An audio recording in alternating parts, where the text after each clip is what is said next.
Welcome back to the session 2 on idle turbines. In the last session, that is the session 1, we have discussed about the introduction part of the idle turbines. And today, the session 2 will discuss about the Pelton wheel. Next, we look at the Pelton wheel. What is this Pelton wheel? Pelton wheel is a high head, low specific speed, tangential flow impulse turbine.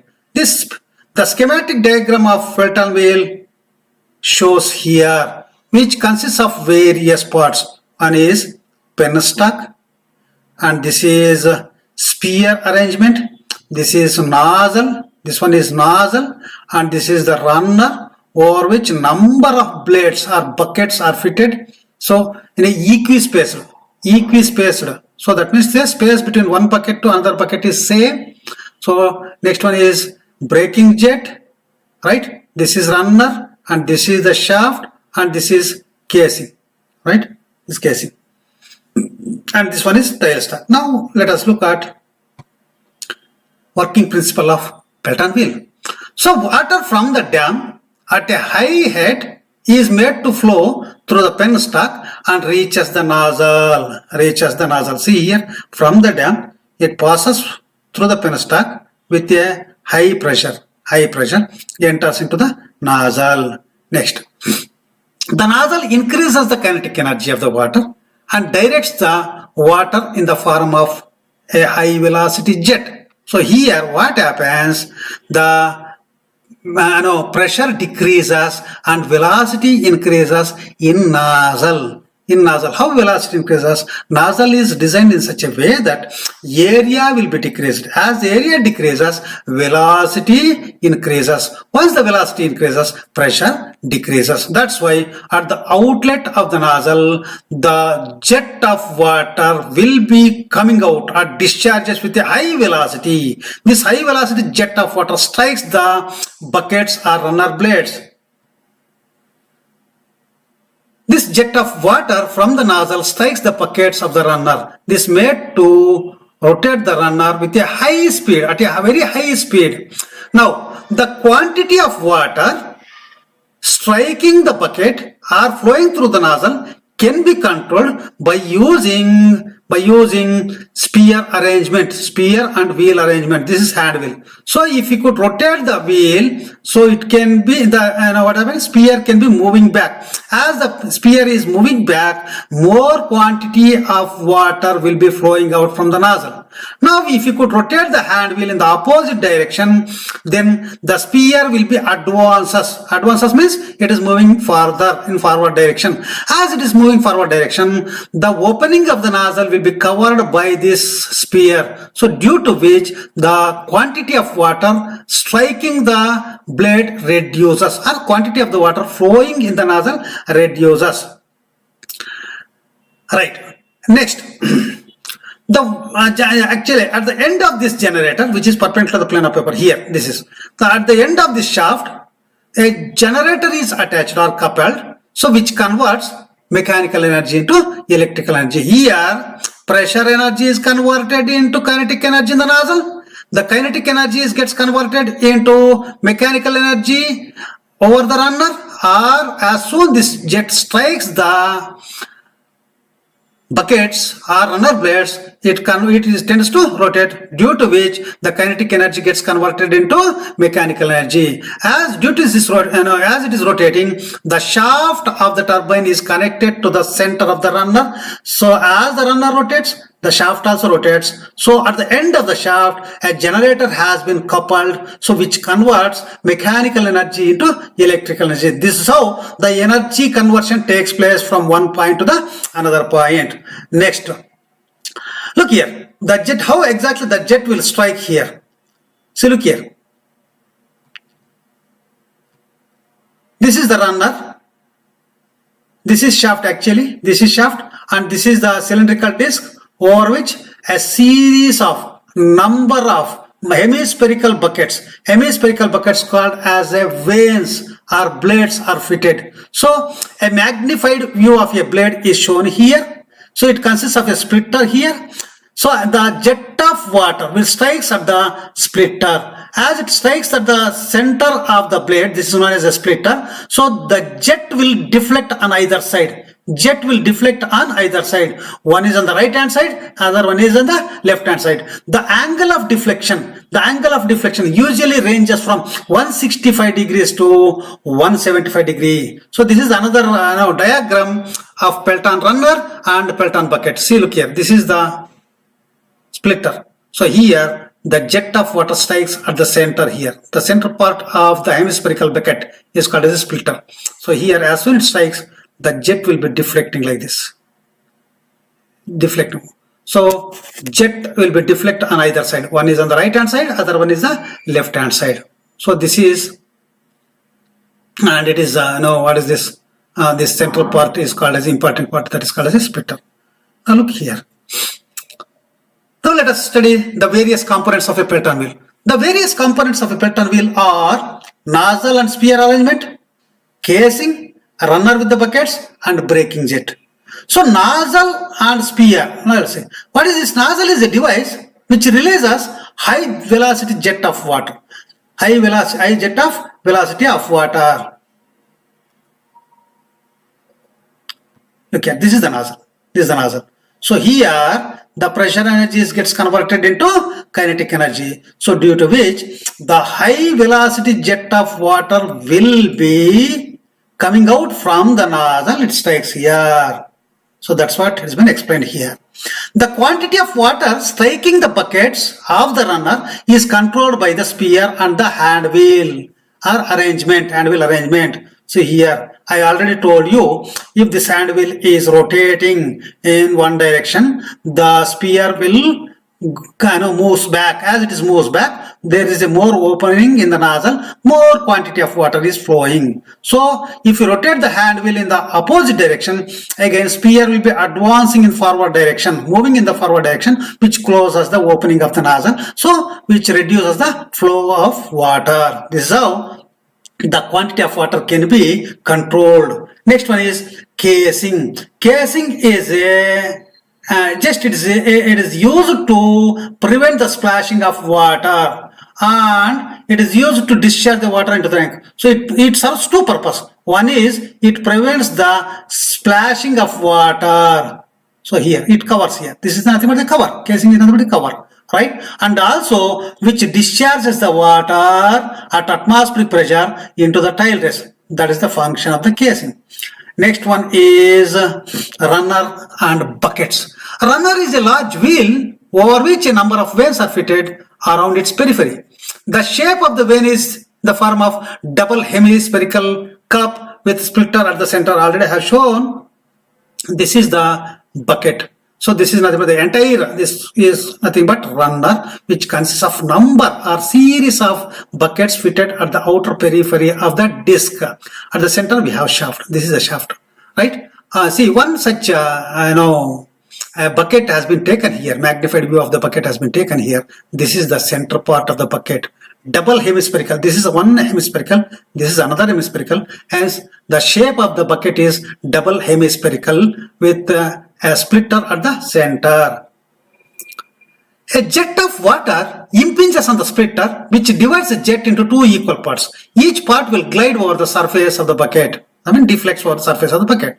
The buckets are so designed or shaped such that the jet of water gets deflected through an angle of 165 to 175 degree at the outlet. That is called as a angle of deflection. That I will show you a little later when we are solving the problems. Yeah, see, look here.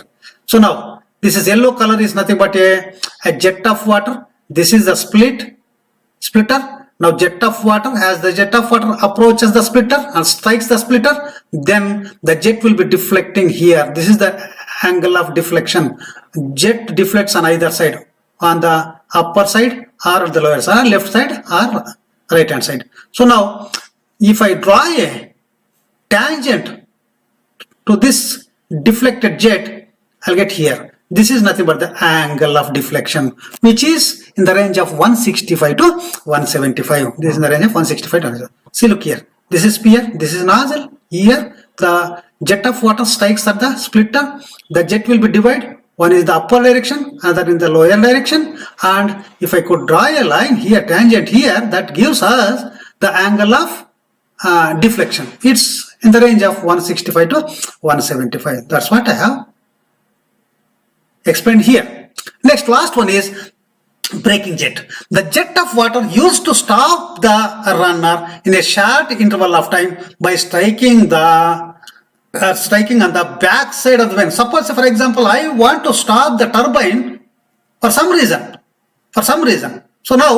So immediately it cannot be stopped unless we will apply the force and the opposite direction. So for which we are using braking jet. Braking jet is a jet which is striking the backside of the blade in order to stop the runner of a Pelton wheel. That's all. Next is velocity triangles and work done and efficiency equations for a Pelton wheel. Let us look here. So now, as we already studied in the second chapter, so inlet velocity triangle and outlet velocity triangle for the different types of turbines. So this is inlet velocity triangle. So now here, the jet of water from the nozzle strikes the splitter at an angle of, say for example, at a velocity of absolute velocity of V1. V1 with the absolute velocity which strikes the blade at the inlet or at the inner tip, right? So this is nothing but the inlet tip. So a line has been drawn at the tangential line and drawn at the inlet tip, that is called as the tangential line. So this is V1 with the absolute velocity which strikes the inlet tip here, and this V1 is resolved into two components. One is vertical component and second one is horizontal component. Vertical component is called as a flow velocity.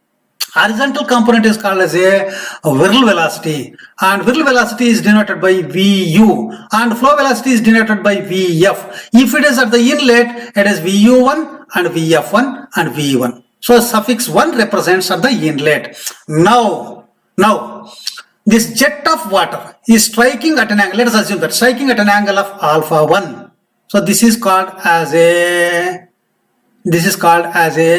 inlet angle, right? Now the velocity of water before striking the inlet tip of the blade is V1. Once it strikes here, so the blade also tends to move. As the blade moving, the water also have certain velocity with respect to the moving blade. That velocity is called as a relative velocity. At an angle of beta 1. This is called as a blade angle. This is called as a nozzle angle or stationary blade angle or fixed blade angle. Alpha 1 is fixed blade angle, beta 1 is nothing but moving blade angle, right? Now this is, as it strikes here, the runner tends to rotate at a peripheral velocity of u. If it is at the inlet, it is u1. If it is outlet, it is u2. Now come to the velocity triangle for Pelton wheel. Look here. In case of Pelton wheel or impulse turbine, the jet of water strikes the blade in the tangential direction. That means to say alpha 1 is 0. In order to strike the water in the tangential direction, then the nozzle should be kept in the horizontal position. So then only we can say that it is a tangential flow. So for the tangential flow, alpha 1 must be 0. Once the alpha 1 is 0, then what happens? V1, the absolute velocity V1 will be coincides with the bottom line VU1. Once alpha 1 is 0, beta 1 also 0. That means to say inlet velocity triangle collapses to a straight line. It collapses. Once the alpha 1 is 0, beta 1 also 0, then V1 becomes VU1.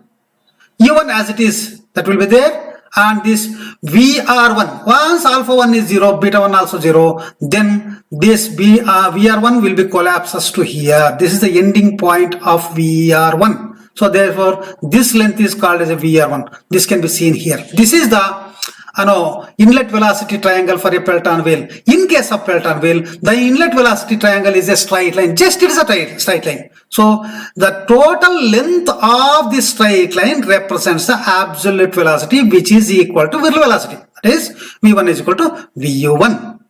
So now this U1 is this much in same length, and now VU1 minus U1 length is equal to VR1. But here what happens? Alpha 1 is 0 once beta 1 also 0. That's why it is collapsed straight line. Now this one, this is the inlet velocity triangle. Now look here, it strikes here. Then what happens? The jet will be deflects. As it is flowing over the inner surface of the hemispherical cup, it deflects here. So deflects, and it will be exiting from the outlet tip of the bucket with an absolute velocity V2. This is V2 at an angle of alpha 2. At an angle of alpha 2. This V2 I have resolved into two components. One is vertical component, second one is horizontal component. Vertical component is Vf2 and horizontal component is Vu2. Now this is VR2. This is VR2. VR2 makes an angle of beta 2 here. This is beta 2. I mean to say, this is outer angle is nothing but the angle of deflection. So angle of deflection can be calculated. Angle of deflection I have taken it as a theta. Therefore, beta 2 can be calculated as beta 2 is equal to any straight line makes 180 degree minus this theta will give us the beta 2. So that is blade angle at the outlet. Beta 2 is this is the outlet velocity triangle for and inlet velocity triangle for Pelton wheel. And that's what. Now let us go for an expression for work done and hydraulic efficiency of a Pelton wheel. Let us see that. Since the outlet tip and the inlet tip and the outlet tip are the same distance, then the peripheral velocity is same. That is, peripheral velocity U1 is equal to U2 is equal to U, and which can be calculated by using a formula pi d n by 60, where d is equal to mean die of the runner in terms of meters, n is equal to speed of the wheel or speed of the runner in terms of RPM.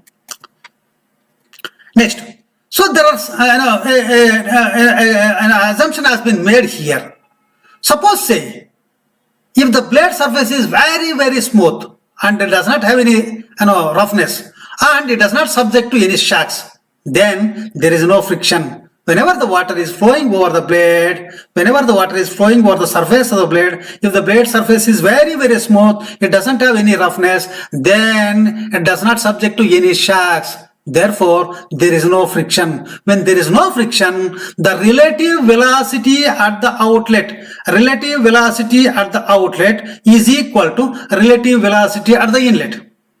I repeat, whenever the water is flowing, I will make an assumption flowing over the blade. What happens? Let us assume that blade surface is very smooth and does not have any roughness. So that means to say, the water does not experience any kind of friction. So due to which there is no loss in the relative velocity. So that means to say relative velocity at the outlet is equal to relative velocity at the inlet. Whatever the relative velocity we have at the inlet tip here, the same relative velocity we have at the outlet. So as the blade surface is very smooth, VR1 is equal to VR2.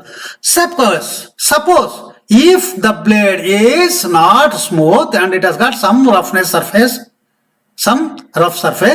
then as the water flows here, it experiences certain friction and also shocks, due to which the relative velocity at the outlet VR2 is less than relative velocity at the inlet because of the friction. And the ratio of reducing relative velocity at the outlet to the relative velocity at the inlet is called as a bucket velocity coefficient, and it's also called as a friction coefficient, and it is denoted by a letter K. Therefore K is equal to VR2 by VR1. In case of the blade surface is very smooth, then VR2 is equal to VR1. Therefore K value is equal to 1. If it is blade has rough, blade surface as rough, then VR2 value is less and VR1 value is more, therefore K is less than 1. Please remember that. Next, what is it we want to derive? One is work done equation, second one is hydraulic efficiency of Pelton wheel. So we know that work done equation, this is work done equation that directly I have written here, and little later we will derive it. W is equal to rho A V1 into VU1 plus VU2 into U, and kinetic energy of jet is equal to half into mv square, half into mv square. M is nothing but rho A V1 and V square. V square and V is nothing but V cube. That's why kinetic energy of jet is equal to half rho A V1 cube. V1 cube is nothing but the absolute velocity of the jet. Next is hydraulic efficiency of the Pelton wheel. Hydraulic efficiency of the Pelton wheel can be defined as the ratio of work done per second to the energy supplied at the inlet. What kind of energy supplied at the inlet? It is kinetic energy of the jet. So that we will see. So we will find out the equation for work done, and we will find out the equation for kinetic energy of the jet. We will substitute them here. We will get the hydraulic efficiency. Now look here. I will consider an inlet and outlet velocity triangle for Pelton wheel. So where do you get V1 and V2? VU1 and VU2. VU1 is the whirl velocity at the inlet. VU2 is the whirl velocity at the outlet. So we will get the value of VU1 from the inlet velocity triangle, and from outlet velocity triangle we will get the VU2. So now go for this inlet velocity triangle. So from inlet velocity triangle, VU1 is equal, directly we will get VU1 value is equal to V1. And VR1 is equal to this VR1. VR1 is equal to V1 minus U. This is another equation from the inlet velocity triangle. Now we want to get the VU2 value, right? So once you get VU1 and VU2, you substitute here, we'll get work done, which is in the numerator of the hydraulic efficiency equation, right? VU2 can be obtained from the outlet velocity triangle. So from the outlet velocity triangle, we know that this is beta 2. Cos beta 2, because VU2 is in the adjacent side, that's why I am taking cos function. Cos beta 2 is equal to U plus VU2 divided by VR2. Therefore, VU2 plus U is equal to VR2 cos beta 2, and VU2 is equal to VR2 cos beta 2. I am sending this U to the other side, it will become minus U. But from, let us assume that it has got certain roughness, so therefore VR2 is equal to K into VR1. So what is the value of VR1 from the inlet velocity triangle? So VR2 is equal to K into VR1 value is V1 minus U. Now substitute this VR2 value here. Then we'll get VU2 is equal to K into V1 minus U into cos beta 2 minus U. This is the value of VU2. Now we got the value of VU1 and VU2. Just you sum up them, we'll get the VU1 plus VU2 value. VU1 plus VU2 value. Now V1 plus VU2 is equal to V1, this VU1 value. V1 and VU2 value is K into V1 minus U into cos beta 2 minus U. So V1 minus U I am taking as a one group, and K into V1 minus U as second one. So now V1 minus U is common factor, take it outside. V1 minus U into 1 plus K into cos beta 2, which is equal to VU1 plus VU2, right? Next is force exerted by the jet of water on the wheel or on the runner. So we know that force is equal to mass into velocity. So mass is nothing but m, velocity is nothing but the sum of the velocities, VU1 plus VU2, right? So m is equal to rho A V1 into VU1 plus VU2. So which is equal to rho into A V1 is nothing but the continuity equation, which is equal to Q. Q is equal to AV1 into VU1 plus VU2. So therefore work done by the runner or power output by the wheel P is equal to work done per second is nothing but the power P is equal to the work done is equal to F into U. I know the F value here. So that is rho A V1 into VU1 plus VU2 into U, or otherwise rho Q into VU1 plus VU2 into U. So that is the work done equation. Now we got the work done. Now let us look at the denominator part, that is kinetic energy. We know that kinetic energy possessed by the jet which is emerging from the nozzle is equal to half mv1 square, because velocity of the jet at the inlet is v1, that is absolute velocity. That's why it is v1 square. Please note that it is v1 square, not other velocity components.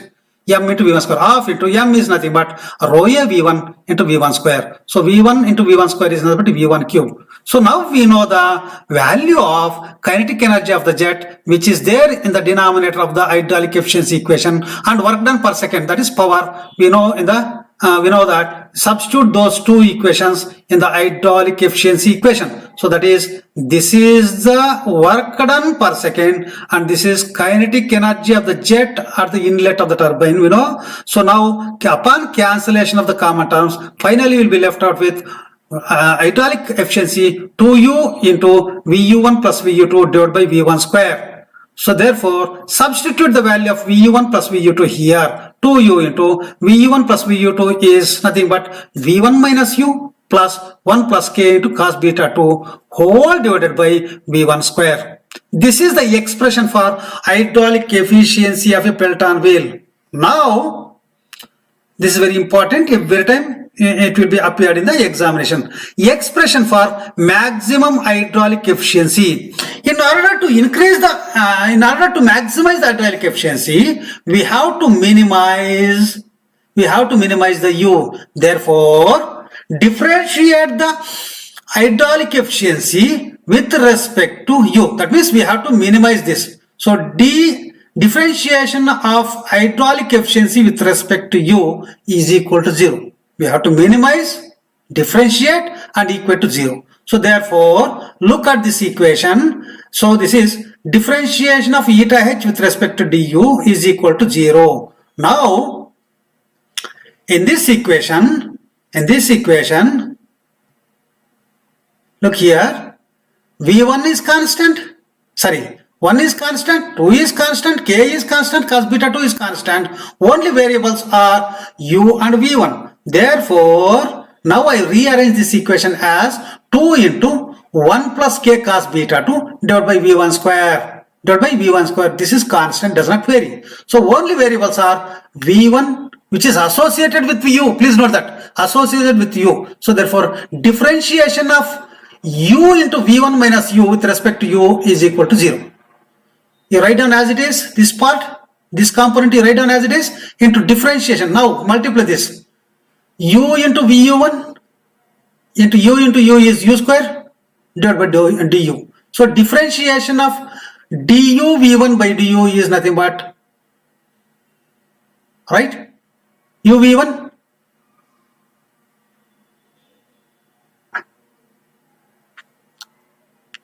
this is v1, sorry, and differentiation of 2u with respect to is differentiation of u square is nothing but 2u, right?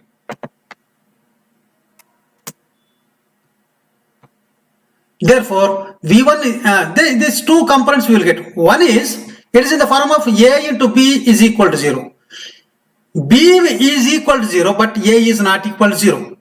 Because once you make beta 2 is 0, then there is no outlet velocity triangle. There is no turbine at all. V1 is 0, there is no turbine at all. That's why this term is not equal to 0. This term is equal to 0. Therefore, v1 is equal to 2u, or u is equal to v1 by 2. Substitute this u value in the hydraulic efficiency equation. So what is this hydraulic efficiency equation? 2 into u into v1 minus u plus 1 plus k into cos beta 2 whole divided by v1 square. Substitute this v value here. So 2u, right? This is v1 by 2 into here I am substituting v1 by 2. v1 minus half v1 gives v1 by 2. After substitution, cancel the common terms. Finally, we will be left out with eta maximum, eta h maximum, or maximum hydraulic efficiency is equal to 1 plus k cos beta 2 divided by 2. Right. Further, if the plate surfaces are smooth, right, VR2 is equal to VR1, then k value is equal to 1. Now I substitute k value as 1. So then the equation can be further reduced to maximum hydraulic efficiency is equal to 1 plus cos beta 2 divided by 2. This is the final expression or this equation represents the expression for maximum hydraulic efficiency. Maximum hydraulic efficiency. Right, in the next class, we will discuss about the design parameters or additional equations which are to be used in Pelton-Wheel calculation. So, we will end this session here. Thank you.